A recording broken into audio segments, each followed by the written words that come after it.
नमस्कार everyone, hope you all are fine. आज जो हम करने वाले हैं वो है केवीएस टीजीटी मैथ्स 2023 का कंप्लीट सॉल्यूशन। तो चलिए स्टार्ट करते हैं। क्या है हमारा फर्स्ट क्वेश्चन, एन हमारी इस फॉर्म के अंदर है और हमसे number of consecutive zero in an पूछा है। जब भी आपसे n की नंबर ऑफ कंसेक्यूटिव जीरो पूछे तो आपको क्या करना है, उस नंबर के अंदर आप ये देख लो कि 2 और 5 के कितने फैक्टर पेयर बना रहे हैं। 2 और 5 के कितने फैक्टर पेयर बना रहे हैं, उतने ही उस क्वेश्चन के उस नंबर के अंदर कंसेक्यूटिव जीरो जाएंगे। देखिए कैसे, n लिखा मैंने 2 की क्यूब, 3 की 4, क्रॉस 7, क्रॉस 15 की पावर 6 लिखा। यहाँ से देखिए ये हुआ 2 की क्यूब, 3 की 4, क्रॉस 7, 3 क्रॉस 5, क्योंकि सबसे पहले आप प्राइम नंबर की पावर की फॉर्म में लिख लीजिए ताकि क्वेश्चन इजी बन जाए। ये होगा 2 की क्यूब, 3 की 4, क्रॉस 7, क्रॉस 3 की 6, क्रॉस 5 की पावर 6। और सबको छोड़ दीजिए, और पर ध्यान मत दीजिए, अब सिर्फ 2 और 5 की पावर पे ध्यान दीजिए। 2 की 3 है और 5 की पावर 6 है।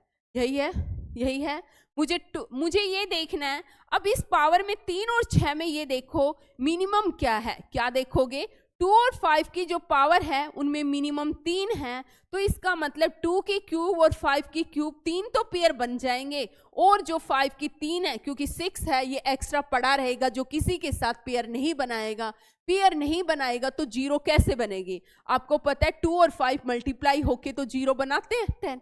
तो इसका मतलब यहाँ पर 3 पेयर बनेंगे, तो इसका मतलब नंबर ऑफ कंसेक्यूटिव जीरो कितनी आएगी, 3 आएगी, और यही क्या होगा, आपका आंसर होगा। आया समझ में। नेक्स्ट क्वेश्चन देखिए। नेक्स्ट में क्या कह रहा है, वो कह रहा है दो नंबर है 210 और 55 है, जो इनका एचसीएफ आता है उसको हम इस फॉर्म में एक्सप्रेस करते हैं।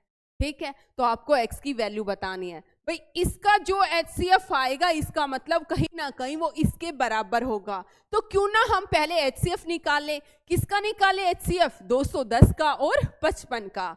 अब देखिए 5 से डिवाइड हो रहा है, 5 से 42 जाएगा, 5 से 11, आगे ये किसी से डिवाइड नहीं हो रहा तो हम छोड़ देते हैं, क्योंकि एचसीएफ में हमें कॉमन फैक्टर चाहिए होता है। इसका मतलब कहीं ना कहीं 210 गुना 5 है, जब आप 55x है, इनका एचसीएफ कितना आएगा, 5। यहाँ से 5 कॉमन ले लो, ये 210 आएगा, जमा 11x आएगा, ये 1 आएगा। यहाँ से 5 आएगा, 5 से 5 कैंसिल होके 1 बन जाएगा। 210 जमा 11x बराबर 1 हो जाएगा। 11x बराबर घटा 209 आ जाएगा। x बराबर माइनस 209 बटे में 11 आ जाएगा। आया समझ में कैसे करना है। नेक्स्ट देखिए, नेक्स्ट में क्या कह रहा है वो कह रहा है ये अंडर रूट है। दो क्वेश्चन नोमिनेटर अपॉन डिनोमिनेटर दोनों अंडर रूट की फॉर्म में है। जब भी अंडर रूट की फॉर्म में आपका डिनोमिनेटर के अंदर अंडर रूट की फॉर्म होती है, जब भी डिनोमिनेटर में अंडर रूट की फॉर्म होती है, अब क्या करेंगे, आप रैशनलाइजेशन करेंगे। इसका मतलब है अपोजिट साइड से मल्टीप्लाई, अपोजिट साइन से ही डिवाइड कर दिया। ये आया under root 2 plus under root 7 का स्क्वायर, नीचे आएगा under root 2 minus under root 7 का स्क्वायर आ गया। ये बनेगा, सॉरी, ये अंडर रूट 2 माइनस ये a का स्क्वायर माइनस b का स्क्वायर, फॉर्मूला लगाया a plus B into a minus B, जो होता है a square minus b square. ये बनेगा 2 plus 7 plus 2 under root 2 into under root 7, नीचे बनेगा 2 माइनस 7, ये बनेगा 9 plus 2 under root 14 by minus 5। और यहाँ पर देखिए जब मैं सोल्व करके देख रही हूँ तो अब अंडर रूट 14 बचा रहेगा, इसको कैंसिल होने के कोई चांस है नहीं। और जब भी किसी नंबर के अंदर अंडर रूट की टर्म यूज हो रही है, इसका मतलब वो हर हाल में क्या है, इरेशनल नंबर। क्या है, इरेशनल नंबर। समझ में आया, क्या है, इरेशनल नंबर। नेक्स्ट देखिए, तो ये क्या आएगा, इरेशनल नंबर। नेक्स्ट क्वेश्चन देखिए, वो क्या कह रहा है, वो कह रहा है फंडामेंटल थ्योरम ऑफ अर्थमेटिक है। जब भी इस टाइप से क्वेश्चन आ जाए कि आपको वैल्यू थ्योरेटिकल दे रखी है, तो आप एक काम क्या करो, चाहे वो कोई भी थ्योरम हो, आप अपनी तरफ से कुछ न्यूमेरिकल वैल्यू ले लिया करो। कैसे, जैसे यहाँ पर p एक प्राइम नंबर है, मैंने 3 ले लिया, and it divides q square, q का स्क्वायर, मैंने q को उठा लिया 12, उठा लिया। अब वो कह रहा है p q के स्क्वायर को डिवाइड कर रहा है। देखिए ऐसे लिखते हैं, इसका मतलब एक तरीके से यही है कि q स्क्वायर बाय p। ठीक है, तो इसका मतलब 12 का स्क्वायर किससे डिवाइड हो रहा है भाई, 3 से हो रहा है। तो इस केस में हर हाल में ये होगा कि 12 जो है वो 3 से भी डिवाइड होगा, चाहे आप 12 उठा लो, 15 उठा लो, कुछ भी उठा लो, अगर वो उसका स्क्वायर हो रहा है तो हर हाल में वो नंबर भी क्या होगा, 3 से डिवाइड, 5 से, जो प्राइम नंबर आपकी मर्जी है कोई भी उठा लो। तो इस केस में हर हाल में क्या आएगा कि पी क्यू को भी डिवाइड करेगा। 3 नहीं, आप 5 उठा लो, 5 उठा लिया, यहाँ पे 15 उठा लिया, 15 का स्क्वायर 5 को डिवाइड करेगा, 5 होगा 5 से, तो ऑब्वियस है 15 भी किससे डिवाइड होगा, 5 से डिवाइड होगा। समझ में आया? नेक्स्ट देखिए, नेक्स्ट क्या है, वो कह रहा है choose the number which has non terminating repeating decimal. Non terminating repeating decimal means जैसे ये आ गया 0.333333 एंड सो ऑन। देखिए ये क्या, नॉन टर्मिनेट तो चलता जा रहा है लेकिन ये रिपीटिंग है, देखिए रिपीटिंग है, तो आपको बताना है कि कौन सा नंबर इनमें से ऐसा है। ये देख रहे 240 नहीं है, ये 420 है, यहाँ पे मेरे से बाय मिस्टेक लिखा गया, गलती हो जाएगी वरना। नॉन टर्मिनेटिंग रिपीटिंग है, तो ध्यान रखना कोई भी फ्रैक्शनल पार्ट हो जिसके डिनोमिनेटर में 2 क्रॉस 5 के पेयर पड़े हो, 2 क्रॉस 5 के पड़े हो, या खाली 2 की पावर में पड़े हो, या ओनली 5 की पावर में पड़े हो, उस केस में क्या होगा, हमेशा वो नंबर, वो फ्रैक्शन नॉन टर्मिनेटिंग रिपीटिंग होगा। क्या होगा? नॉन टर्मिनेटिंग रिपीटिंग होगा, जिसके फ्रैक्शन में ये पड़े हो। इनके अलावा यदि कोई और नंबर मल्टीप्लिकेशन में इनके साथ, तो वो क्या हो जाएगा, नॉन टर्मिनेटिंग नॉन रिपीटिंग। तो यहाँ पर देखिए हमारा फर्स्ट क्वेश्चन है 11/80। आपको पता है 11/16 गुना 5, मैं लिख सकती हूँ 11/2 की पावर 4 क्रॉस 5 लिखा गया। तो ये क्या है, 2 और 5 के पेयर में पड़ा है, तो हर हाल में क्या है, ये नॉन टर्मिनेटिंग रिपीटिंग है। नेक्स्ट देखिए 45/360, 9 पंजे 45, ये 40 आया, ये 1/8 आया, 1/2 की क्यूब में पड़ा है, ये भी नॉन टर्मिनेटिंग रिपीटिंग है। मैंने बताया 2 या 5 की प्रोडक्ट हो, 2 की पावर में कुछ हो, 5 की पावर कुछ हो, तो हमेशा इनके अलावा कुछ हो तो नहीं होगा। 63/240, यहाँ पर देखिए क्या होगा, 3 से 1 3, 80 आएगा। इसको भी मैं लिख सकती हूँ 21/2 की पावर 4 क्रॉस 5। नेक्स्ट देखिए 93/420, ये देखिए 31 यहाँ पर क्या आएगा, 3 1, ये 3 चौके 12, 40, और ये आपका बनेगा इसके बाद 93/1, ये है ये 31, और ये बनेगा भी आपका 20 7 दिख गया। इसके अलावा तो कुछ और देखने की जरूरत ही नहीं है। ये बनेगा 10 क्रॉस 2, 10 मतलब 2 2 क्रॉस 5 क्रॉस 7। यहाँ तक तो सही था, 2 और 5 की प्रोडक्ट तक तो सही था, लेकिन जैसे ये 7 दिख गया, इसका मतलब ये क्या है, नॉन टर्मिनेटिंग नॉन रिपीटिंग। समझ में आया? जैसे ही 7 दिख गया, non terminating non repeating means क्या आएगा, जैसे 0.98 7 6 9 6 3 कुछ आता रहेगा, कहीं पर भी रिपीट नहीं करेगा। और ये इस टाइप के नंबर क्या होते हैं, इरेशनल नंबर। समझ में आया? नेक्स्ट देखिए, नेक्स्ट क्वेश्चन में वो क्या कह रहा है, which of the following number is a prime number. देखिए हम प्राइम नंबर बताना है। मैं 233 को किसी से डिवाइड करती हूँ, ये कभी भी किसी से डिवाइड नहीं होगा। अब करके देखिए, किसी से भी नहीं होगा। 253 है, आप इसको 11 से करिए, 11 2 जा 22, और ये 11 3 जा 23 आएगा।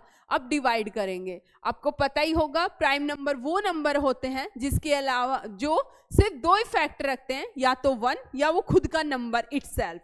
ठीक है, इसके अलावा जो बाकी जो नंबर बच जाते हैं उन्हें क्या कहलाते हैं, कंपोजिट। तो यहाँ पर देखिए इसके 2, एक इसके फैक्टर हो गए, ये 11 से डिवाइड हो रहा है, तो ये एक कंपोजिट नंबर है। इसी तरीके से 247 है, इसको मैं 13 से डिवाइड करती हूँ, 13 1 जा 13, ये 117 आता है, 19 आ गया जब मैं इसको 13 से किया। इसी तरीके से 377 है, इसको मैं 13 से करती हूँ, 13 2 जार, ये भी 9 पे, ये भी डिवाइड हो रहा है 13 से। सिर्फ फर्स्ट नंबर है जो किसी भी नंबर से डिवाइड नहीं हो रहा, और जो नंबर किसी और नंबर से डिवाइड नहीं होता, उसी नंबर को क्या कहलाते हैं हम, प्राइम नंबर। समझ में आया? नेक्स्ट क्वेश्चन देखिए, वो कह रहा है ए और B zero of the polynomial है, तो value of A plus 1 into B plus 1।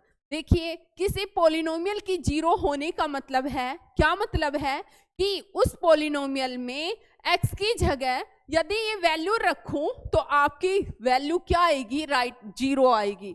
उस पोलिनोमियल की वैल्यू क्या बन जाएगी, 0 हो जाएगी। अब यहाँ पर देखिए वो क्या कह रहा है, पोलिनोमियल है मेरे पास x square minus p into x plus 1 minus 9।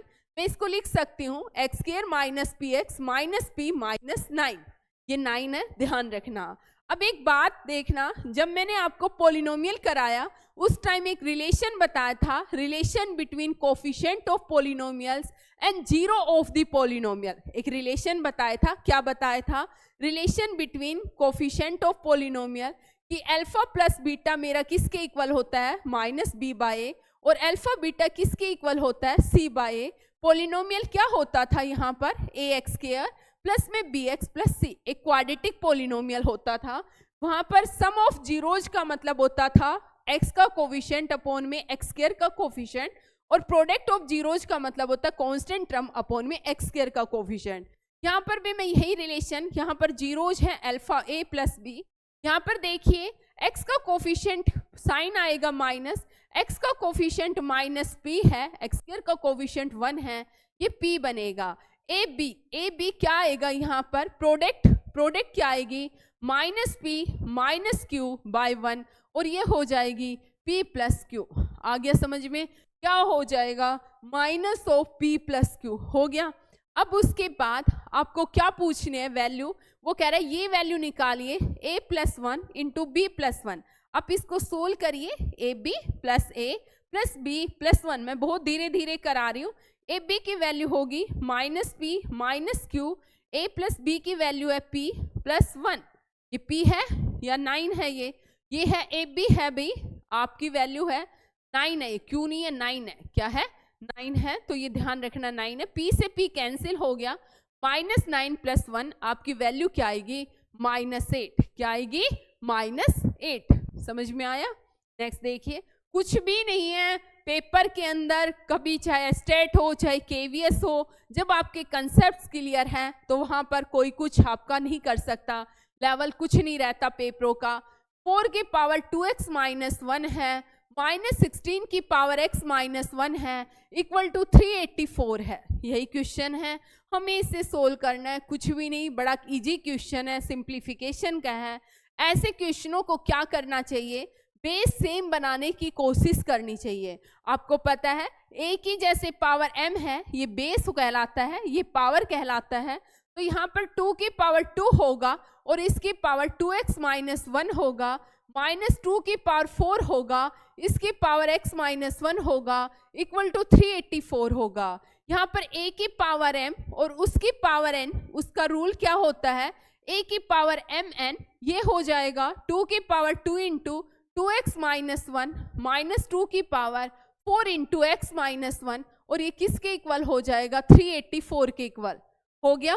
यहाँ तक, या आप एक और भी काम कर सकते थे, हाँ यहाँ तक आ गया, इसको लिख दो 2 की पावर 4x माइनस 2, ये 2 की पावर 4x माइनस 4 हो गया। यहाँ पर आया 384।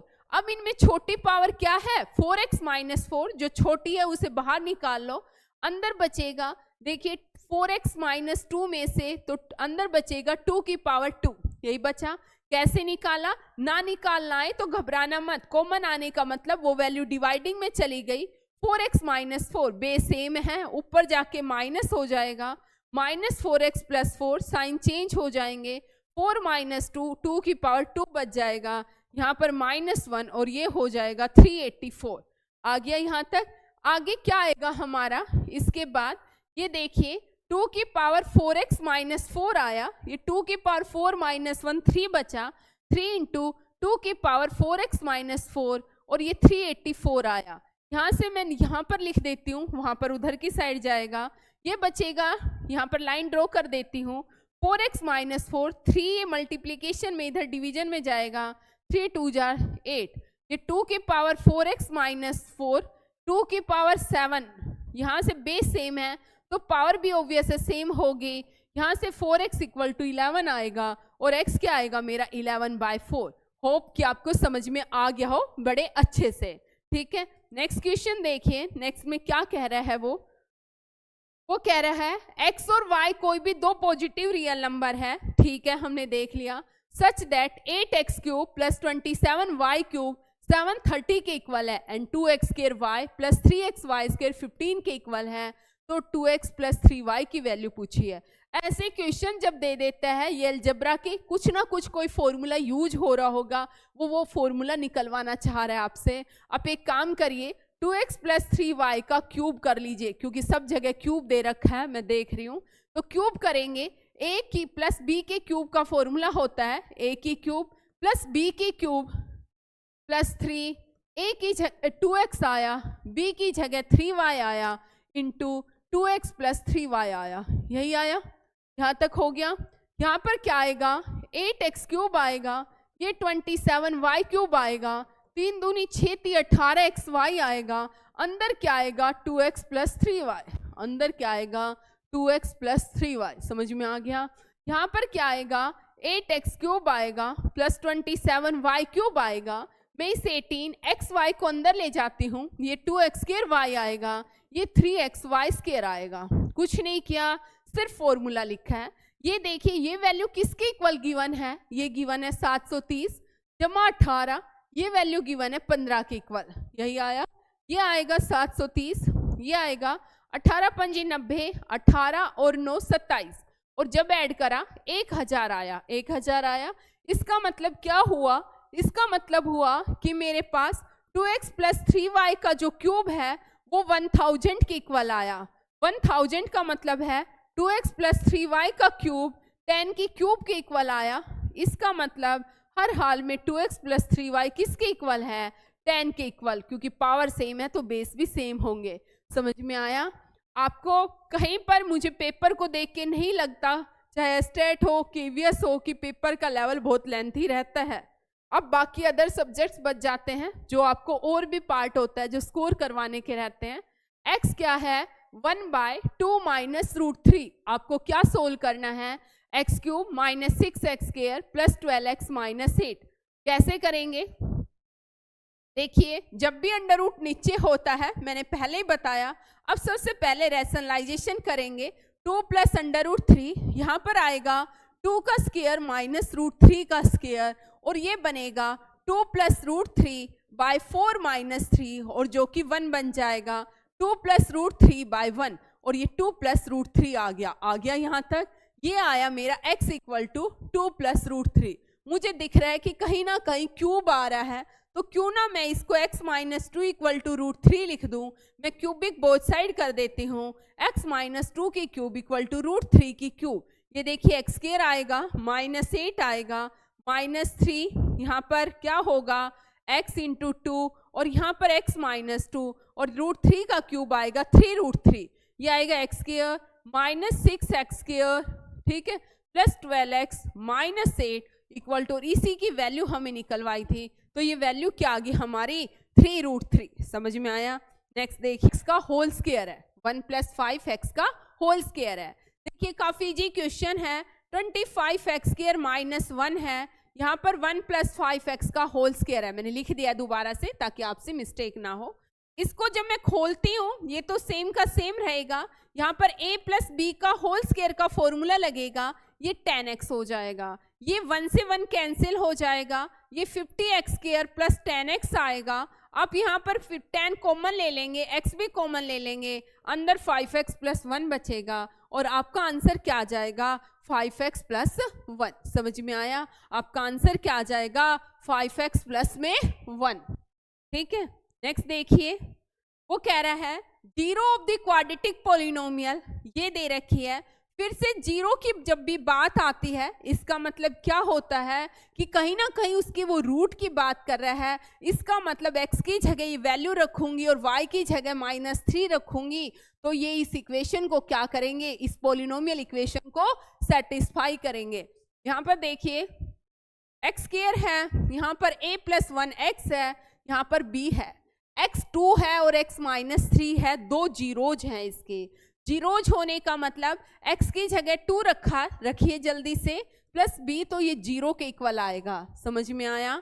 यहाँ से देखिए 2a आएगा, b आएगा और 4 + 2 6 आएगा इक्वल टू 0। यहाँ से 2a + b क्या आएगा मेरा -6। फर्स्ट आ गया। सेकंड में देखिए क्या होगा, -3 रखेंगे, -3 का स्क्वायर आएगा प्लस में a + 1 x की जगह -3 प्लस में b आएगा, यही आएगा।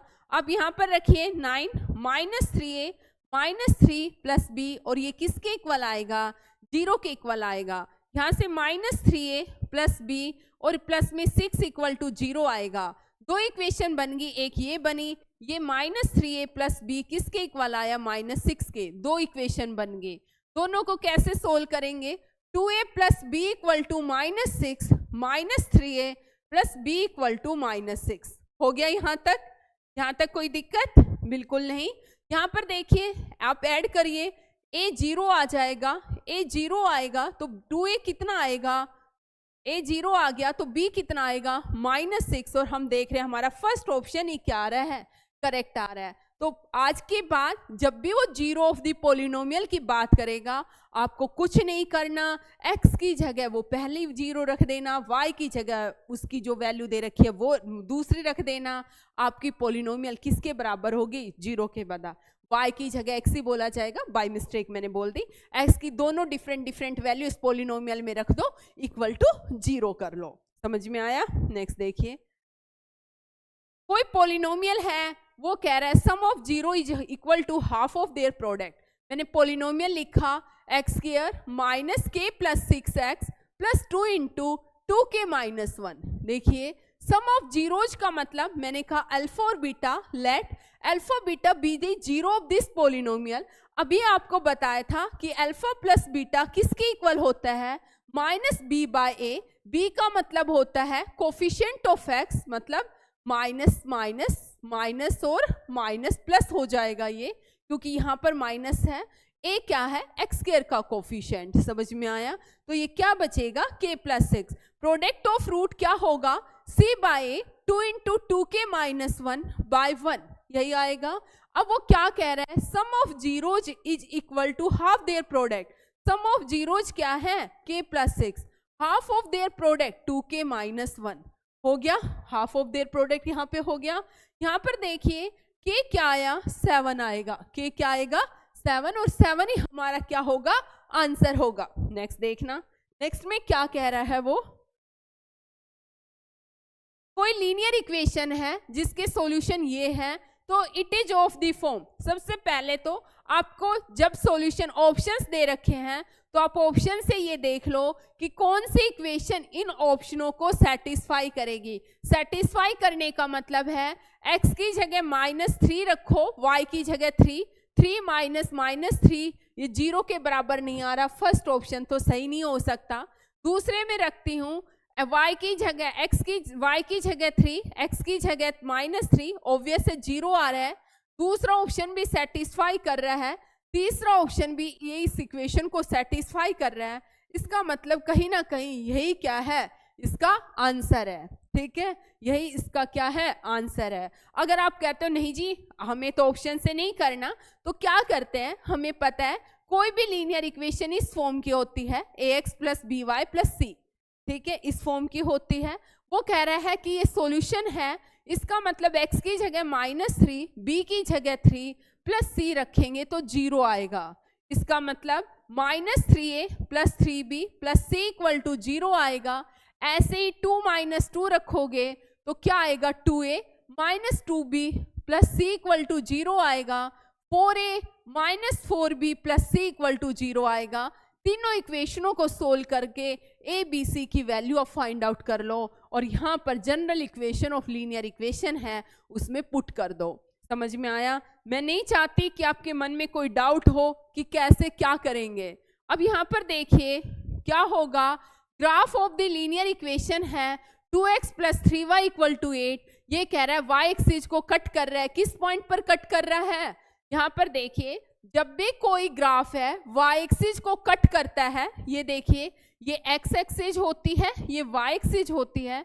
जब कोई ग्राफ y एक्सिस यहाँ पे कट करेगा तो यहाँ पर हर हाल में x क्या होगा 0 होगा। जब भी ग्राफ, तो आप इतना देख के फर्स्ट ऑप्शन पे जाएंगे, y 0 है, ये भी नहीं हो सकता, ये भी नहीं हो सकता, या तो ये होगा या ये होगा, दो ही ऑप्शन होंगे। अब यहाँ पर देखिए 2x + 3y = 8, since y axis को कट कर रहा है, x 0 होगा तो 3y = 8 आएगा, और यहाँ से y क्या आएगा आपका 8/3। आपका फोर्थ ऑप्शन ही क्या होगा, करेक्ट ऑप्शन होगा, ये भी रॉन्ग है। समझ में आया?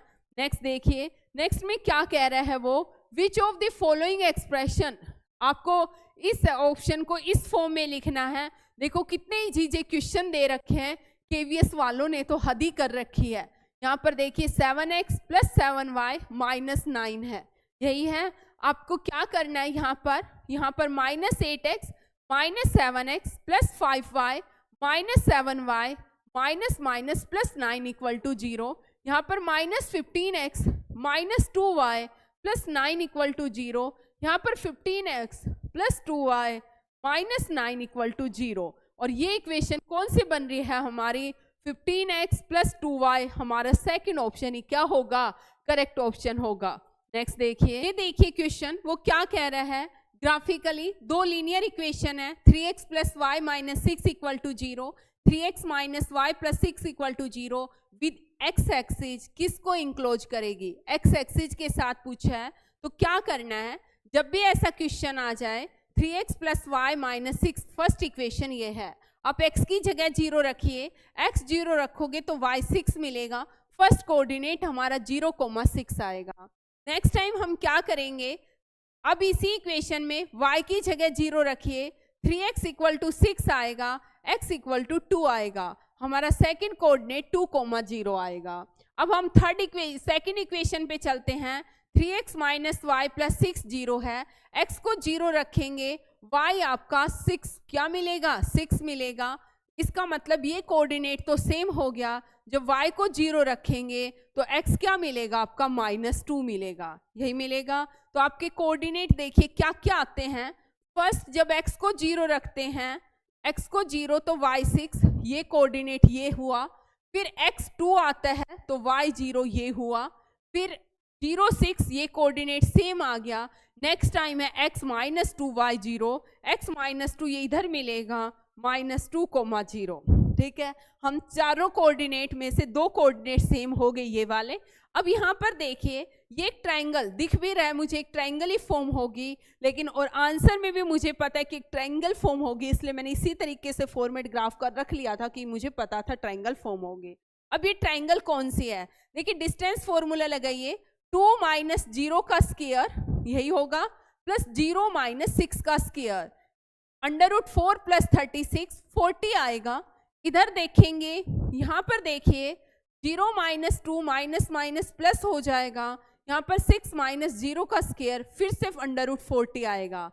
लेकिन ये वाला देखिए 2 - 2 4 का स्क्वायर प्लस 0 4 आएगा 16 का। यहाँ पर दो साइड इक्वल हैं लेकिन तीसरी साइड डिफरेंट है। अगर किसी ट्रायंगल की दो साइड इक्वल हो तीसरी डिफरेंट हो तो क्या बोलते हैं उसे, आइसोसेलेस ट्रायंगल। समझ में आया? नेक्स्ट देखिए, pair of linear equation has infinitely many solution.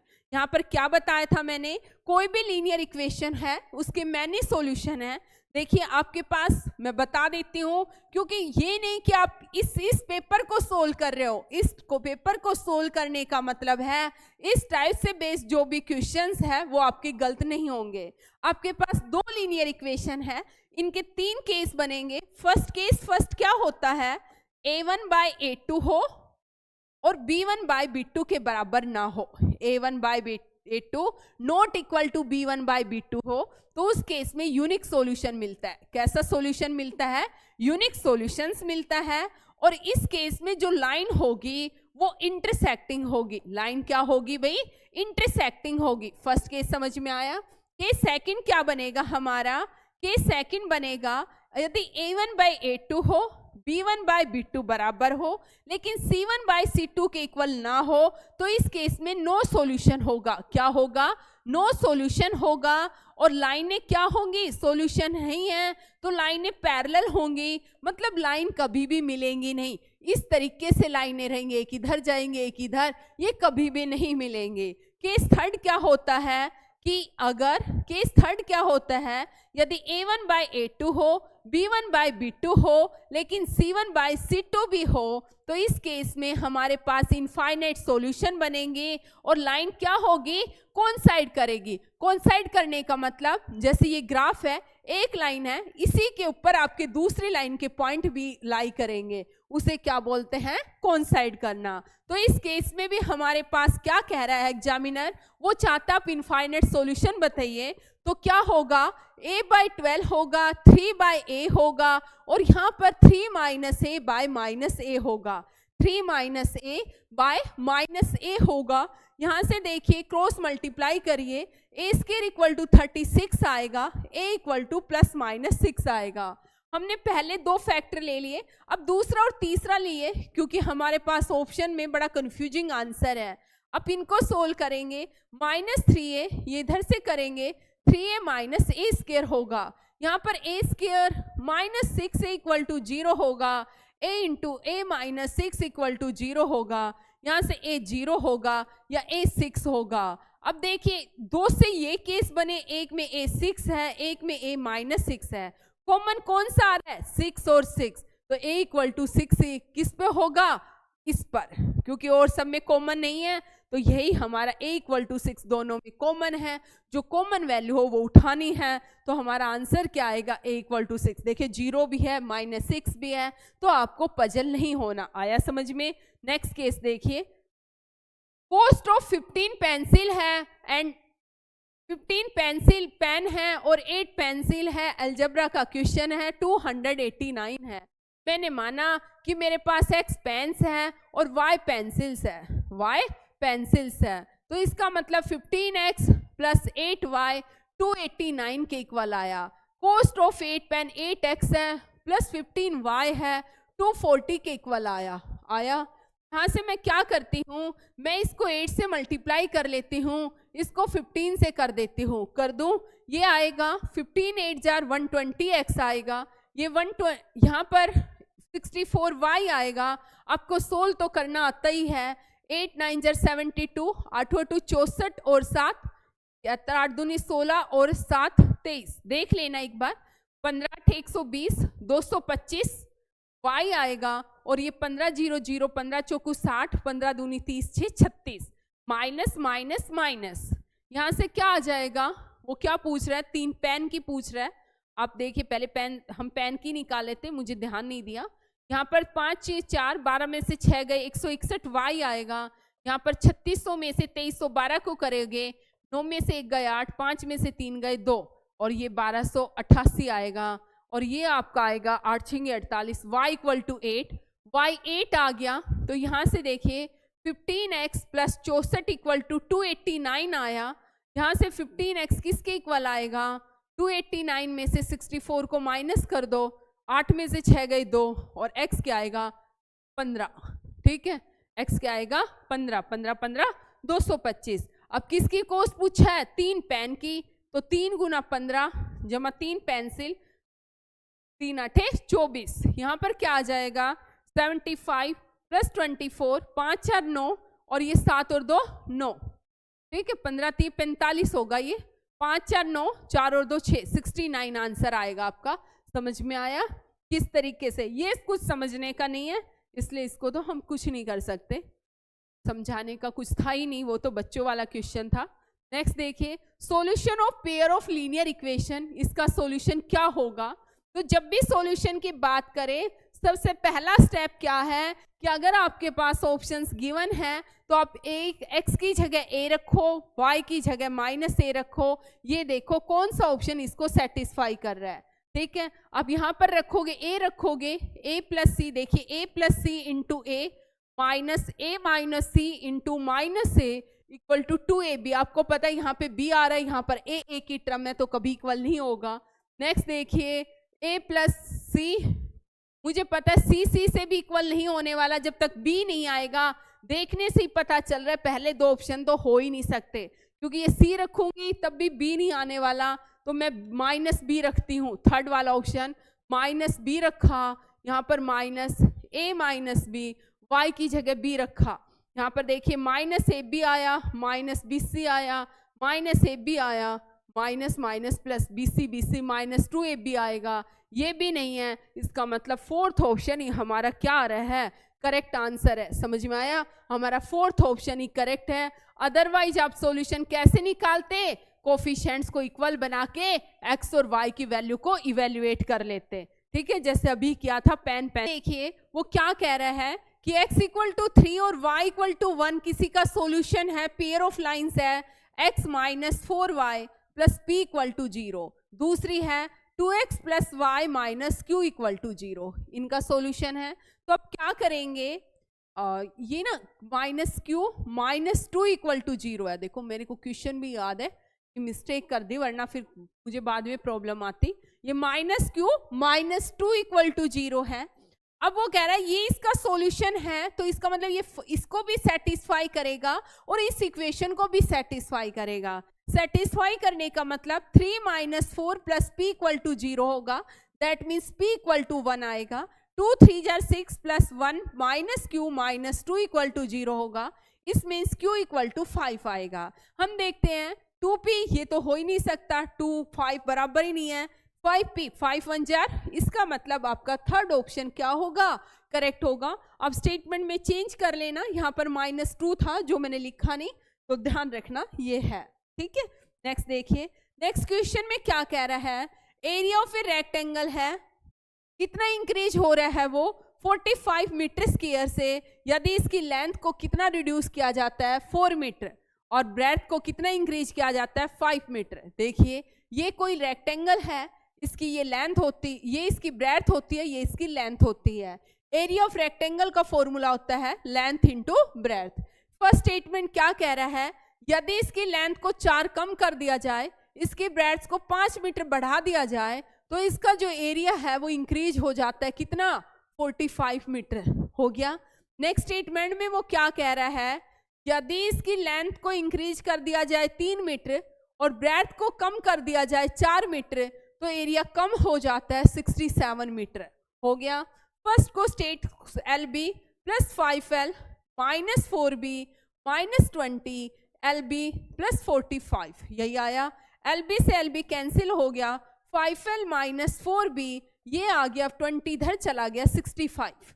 First equation बन गई। मैं सेकंड को सोल्व कर देती हूँ। देखिए सेकंड को सोल्व करते हैं, करिए भाई, यहीं पे कर दो। LB minus 4L plus 3B minus 12 equal to LB minus 67।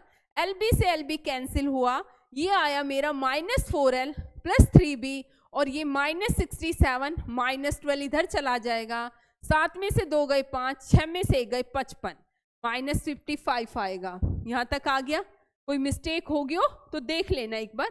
45 ये हो गया। मुझे क्या निकालना है, लेंथ ऑफ रेक्टेंगल, तो मैं ब्रेथ को इक्वल कर देती हूँ, इसको 3 से और इसको 4 से मल्टीप्लाई कर देती हूँ। देखिए 3 5 जार 15L आएगा, माइनस 3 4 जार 12B आएगा, 3 5 15 3 6 18 और 1 19 आएगा। यहाँ पर 4 से करेंगे, माइनस 16L आएगा प्लस 12B आएगा, 4 5 20 4 5 20 और 2 22 आएगा, हो गया। दोनों को हम ऐड करते हैं, ये माइनस L आया, ये आएगा 11 में से 9 गए 2, L क्या आया मेरा 25। समझ में आया। तो आपको किस तरीके से, देखो कोई भी क्वेश्चन ऐसा नहीं है, सिर्फ हर चैप्टर के आप बेसिक कंसेप्ट्स को समझिए, इतना इधर उधर मत घूमिए। नेक्स्ट देखिए, द पेयर ऑफ इक्वेशन है लीनियर इक्वेशन, क्या है, y 3y equal to minus 4x plus 1 है, दूसरी है 3x equal to 4y minus 8 है, माइनस 18 है, ठीक है। ये क्या लाइन को रिप्रेजेंट करेंगी, पैरेलल होंगी, इंटरसेक्टिंग होगी, कोइंसिडेंट होंगी, इंटरसेक्टिंग होंगी। देखिए लाइन पैरेलल का मतलब है ये ऐसे, मतलब ये कभी मीट नहीं करेगी, मतलब कोई सॉल्यूशन नहीं मिलेगा। इंटरसेक्टिंग का केस होता है ऐसे, एक ऐसे जाएगी एक ऐसे जाएगी, यूनिक सॉल्यूशन एग्जिस्ट करेगा। इंटरसेक्टिंग का केस तब होता है, मैंने अभी लास्ट में बताया था, बार बार तो ना बताऊं तो अच्छा ही रहेगा, ठीक है। कोइंसिडेंट का मतलब होता है ये लाइनें हैं, एक लाइन जा रही है इसी के ऊपर दूसरी, और इंटरसेक्टिंग ये पॉइंट दे दिया नेक्स्ट में, ये केस रहेंगे। तो मैं कैसे करती हूँ, देखिए अब मैं इन लाइनों को लिख लेती हूँ नॉर्मल फॉर्म में, एक्स और वाई को एक साइड करके। कैसे लिखेंगे, 3y माइनस 4x होगा, इधर आएगा माइनस 3y और ये हो जाएगा 1। देखिए 4x माइनस 3y माइनस 1 हो जाएगा, ये इधर चला गया। ये आप कह सकते हैं 4x प्लस 3y किसके इक्वल होगा, 1 के। तीसरे वाले केस में 3x माइनस 4y यहाँ पर आएगा तो ये प्लस 18 आएगा। इस 1 को भी मैं इधर ले लेती हूँ, क्योंकि कंपेयर करते हुए ध्यान रखना कॉफी जो कांस्टेंट टर्म है ये नहीं एक इधर पड़ी है और एक इधर पड़ी है, ऐसे मत रखना। अब यहाँ पर देखिए a1 बाय a2 आया, 3 बाय माइनस 4 आया। मुझे पता ये इक्वल नहीं है तो आगे आपको बढ़ना ही नहीं है। a1 by a2 not equal to b1 by b2 होता था, उस केस में लाइन क्या होती थी, इंटरसेक्टिंग होती थी। लाइनें क्या होती थी, इंटरसेक्टिंग। अब इंटरसेक्टिंग के दो ऑप्शन है, ये भी है ये भी है। इस पॉइंट पर हो रही है नहीं हो रही, हम ये देख लेते हैं। क्या x की जगह 3 इस इक्वेशन को सेटिस्फाई कर रहा है और y की जगह -2 -1। देखिए 4 3 जार 12 -6 -1 0 के बराबर नहीं आ रहा, इसका मतलब सिर्फ इंटरसेक्टिंग कर रही है। पॉइंट कुछ और होगा जिसको हम सोल्व करके निकाल सकते हैं। समझ में आया? x और y की वैल्यू तो सोल्व करनी अब आपको आ ही गई होगी। If the root of the quadratic equation are equal, ध्यान रखना जब भी रूट्स की बात करें इक्वल है, अनइक्वल है, रियल है, इमेजिनरी है, उस केस में आपको सीधा चार्य मेथड याद हो तो एक डी होता था। डी हम डी के 3 केस बनाते थे, वैसे अभी हम 5 केस बन रहे हैं। मैं भी क्वाड्रेटिक इक्वेशन कराऊंगी, उसमें बताऊंगी आपको। अभी मैं 3 केस बताती हूँ।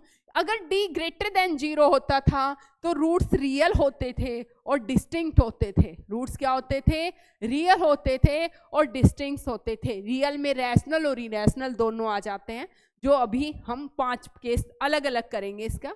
d इक्वल टू 0 होता था तो रूट्स इक्वल होते थे। रूट्स क्या होते थे, इक्वल। अगर d लेस देन 0 होता था तो रूट्स इमेजिनरी होते थे। क्या होते थे, इमेजिनरी होते थे। यही पढ़ते थे। तो यहाँ पर हम d निकालेंगे। इक्वेशन क्या है, 9x स्क्वायर है, 6kx है प्लस 4 है इक्वल टू 0। कंपेयर करो ax square plus bx plus c के साथ। d क्या होता था हमारा, b square minus 4ac। b क्या है मेरा यहाँ पर 6k है, a क्या है यहाँ पर 9 है और c क्या है यहाँ पर 4 है। यही है।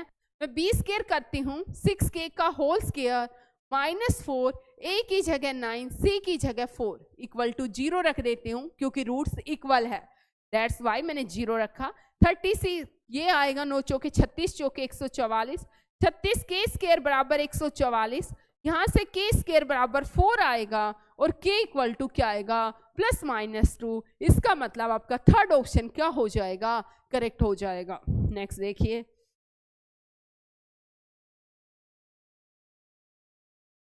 Roots of the quadratic equation. आपके पास ये इक्वेशन है x square plus x minus p into p plus 1 equal to 0। इसके रूट्स देखिए, यहाँ से अगर मैं 2 रूट मान लूँ अल्फा और बीटा, तो सम ऑफ रूट आता है -1, क्योंकि सम ऑफ रूट का फॉर्मूला होता है -b by a। Product of root आता है c बाय a। c क्या है यहाँ पर, p into p plus 1 by 1। ठीक है, तो यहाँ पर कौन सा ऑप्शन इसको सेटिस्फाई कर रहा है, देखिए p इंटू ये वाला ऑप्शन देखिए, p इंटू माइनस p।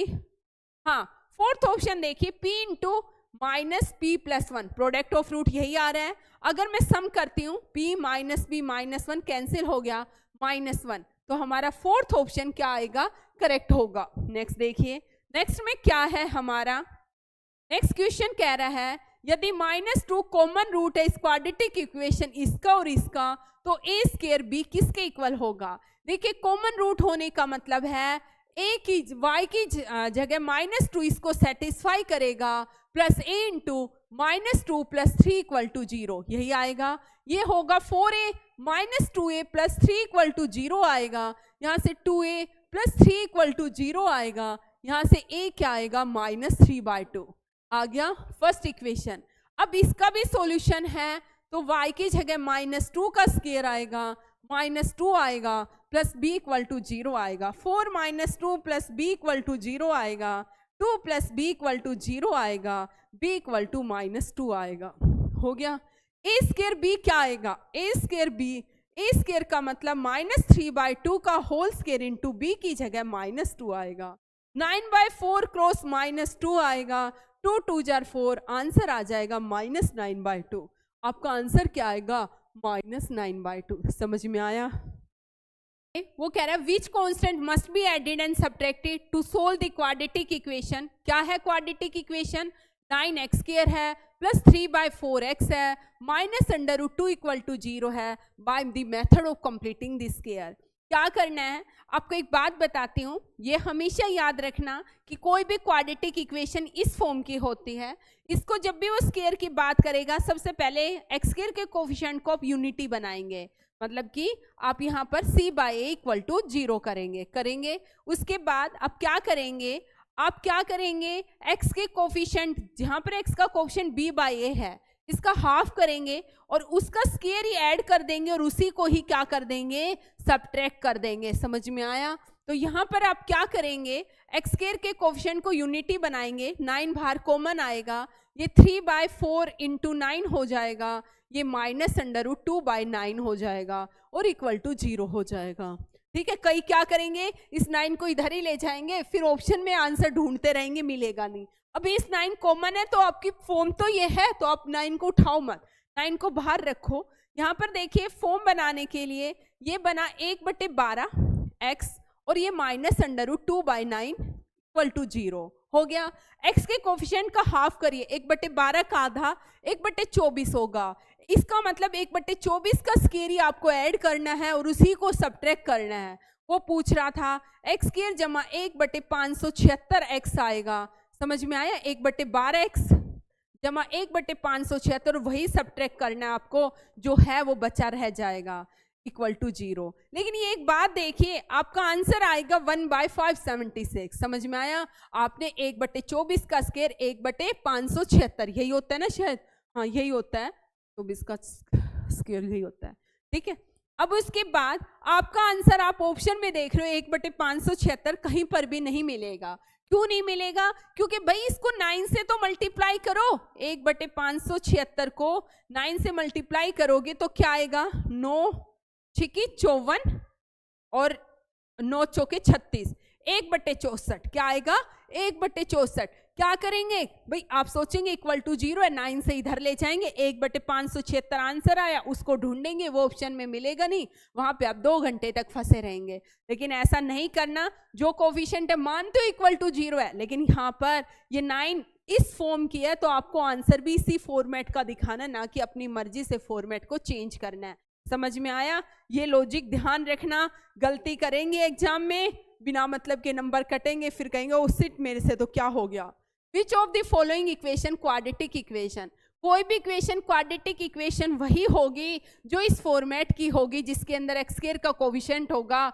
मतलब कहने का मतलब उसमें a कभी भी 0 नहीं होगा। अगर x² नहीं बचा, चाहे x 0 हो जाए चाहे c 0 हो जाए, मतलब b 0 c 0 चल जाएगा, लेकिन x² 0 नहीं चलेगा। x² का कोफिशिएंट मींस a 0। अगर a 0 हो जाएगा तो bx + c लीनियर इक्वेशन बन जाएगी। मुझे क्वाड्रेटिक चाहिए, तो आप देखिए फर्स्ट को 2x², ये सिर्फ ऑप्शन से हो सकता है, 5 - x 2x - 2/5 यही है। अब -2x² आएगा, यहाँ पर देख रहे हैं x -x को -2x से करेंगे, कैंसिल हो जाएगा, फर्स्ट आपका आंसर नहीं हो सकता।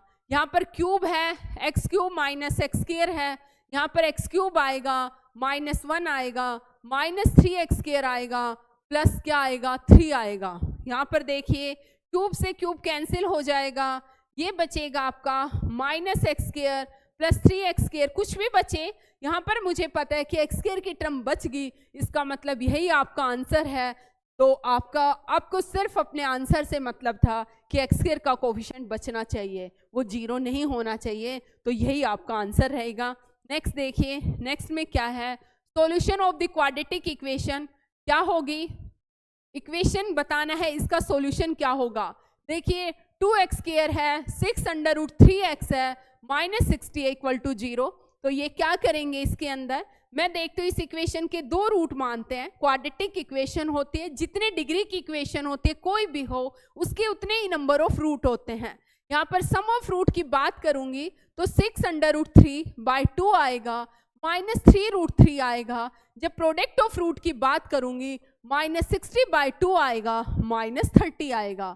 तो यहाँ पर मैं देखती हूँ कौन से ऑप्शन में सम ऑफ रूट, देखिए इसको करती हूँ 2√3 -5√3, मेरा क्या आता है -3√3। और जब मैं प्रोडक्ट करती हूँ 2√3 क्रॉस -5√3 तो मेरा कितना आता है 30। तो मेरा इसका मतलब क्या हुआ, मेरा फर्स्ट ऑप्शन ही क्या आ रहा है, करेक्ट हो रहा है। तो अगर आपको बेसिक इंफॉर्मेशन पता भी है किसी भी, तो आप ये नहीं कि हाय 10-10 घंटे पढ़ रहे हैं, आप आराम से 1 से 2 घंटे पढ़ के भी एग्जाम को इजीली क्वालिफाई कर सकते हैं। ठीक है, बस आपको उस चीज के कंसेप्ट को अच्छे से समझना है। इसका आगे का पार्ट मैं कल डाल देती हूँ, ठीक है, कंप्लीट कल करवा दूंगी इसको मैं। आज के लिए धन्यवाद।